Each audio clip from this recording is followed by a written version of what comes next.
Pada tahun 2021, seorang wanita yang berasal dari Malaysia yang menetap di United Kingdom ditemui mati dibunuh dengan cara kepalanya dipenggal. Mangsa dikenali sebagai Mi Kuan Chong dilaporkan hilang pada 1 Mac 2021 oleh kawan serumahnya iaitu David Klein. Mangsa adalah orang yang sangat baik dan membenarkan sesiapa tinggal di rumahnya tanpa membayar sewa. Bermakna dia tidak kisah atau takut apabila bertemu dan bercakap dengan orang yang tidak dikenali.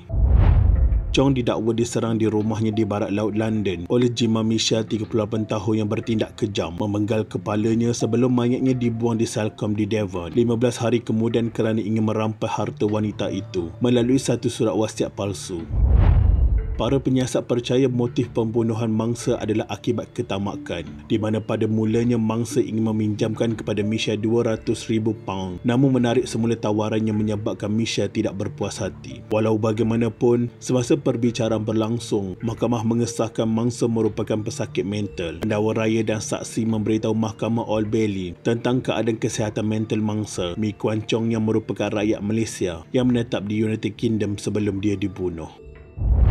Perundang Sekretari Dr. Alison Callan berkata, mangsa yang berusia 67 tahun itu pernah berhayal mempunyai hubungan dengan Raja Charles III dan percaya dia boleh berkomunikasi dengan Raja Britain itu melalui laman YouTube. Mangsa yang juga dikenali sebagai Deborah dikatakan pernah menulis beberapa surat kepada Raja Charles III dan bekas Perdana Menteri Britain Boris Johnson.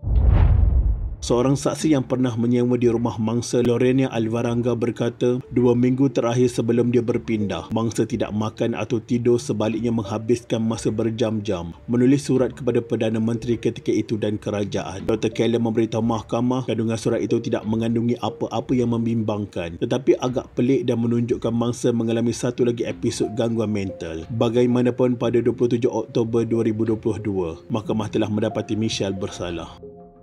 Sentence of the court is one of life imprisonment. Pada Khamis 13 Oktober 2022, media Taiwan melaporkan bahawa seorang perempuan berusia 24 tahun pelajar Malaysia yang nama keluarganya hanya dikenali sebagai Chai ditemui mati di apartmennya di Taipei. Terdapat tanda-tanda mangsa mati akibat cekikan. Pada kira-kira pukul 5 petang hari yang sama, polis di sana menerima maklumat bahawa seorang lelaki berusia 30 tahun bernama Chen yang terlebih mengambil ubat mengaku kepada para medik bahawa dia telah mencekik seorang wanita di Jalan Dandong di daerah Shilin, Taipei City. Polis kemudian menemui mayat Chai di Pangsapuri. Chen yang dimasukkan ke unit rawatan rapi sebuah hospital telah sedarkan diri. Bagaimanapun, keadaannya masih tidak stabil untuk dirakamkan kenyataannya. Menurut Sincai Daily, Chai yang berasal dari Serdang, Selangor, pergi ke Taiwan untuk melanjutkan pelajaran di Universiti Ming Chuan. Mendiang juga pernah bekerja sebagai model dan live streamer. Pada 15 Oktober 2022, keluarga mangsa yang telah terbang ke negara itu untuk menguruskan pengebumiannya. Pengarah bahagian akhbar dan media Pejabat Ekonomi dan Kebudayaan Taipei, Benjamin Hong Zimbin, berkata keluarga itu telah menyelesaikan semua prosedur yang diperlukan untuk terbang ke Taiwan serta-merta selepas dimaklumkan. Keluarga itu juga enggan didedahkan kepada umum atas tujuan privasi. Hong berkata jabatannya telah membuat persiapan untuk membantu keluarga mangsa sebaik tiba di Taiwan, memandangkan rakyat Malaysia tidak perlu memohon visa atau mematuhi kuarantin semasa tiba di Taiwan. Hong berkata keluarga itu boleh mengendalikan urusan pengebumian dengan segera.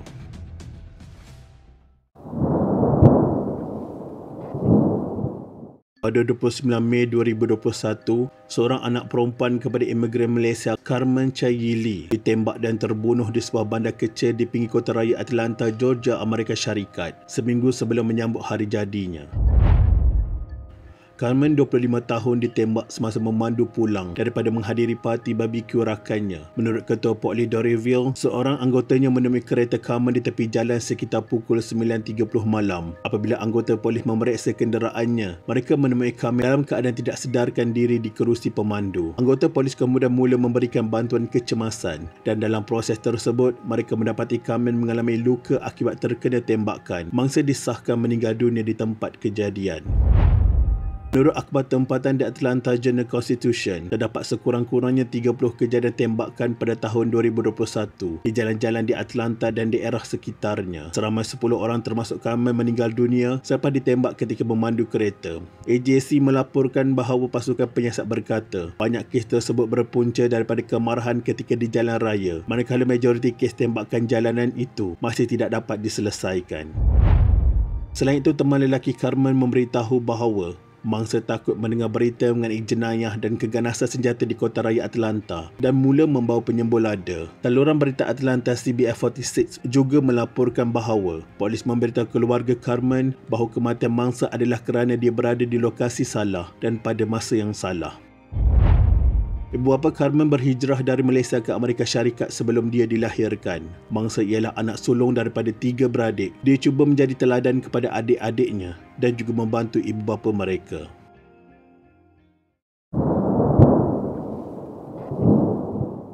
Pada 7 November 2011, penuntut Malaysia Adrian J. Pereira, penuntut Fakulti Perubatan di Universiti Brawijaya, mati ditetak dengan senjata tajam di lehernya oleh seorang penyerang ketika dia cuba menghalang seorang lelaki daripada mencuri motorsikalnya di luar rumahnya di Bandar Malang. Adrian merupakan penuntut tahun ketiga Tajaan Jabatan Perkhidmatan Awam JPA, Fakulti Perubatan di Universiti Brawijaya, Malang, Jawa Timur, Indonesia. Mangsa berasal dari Kelang, Selangor.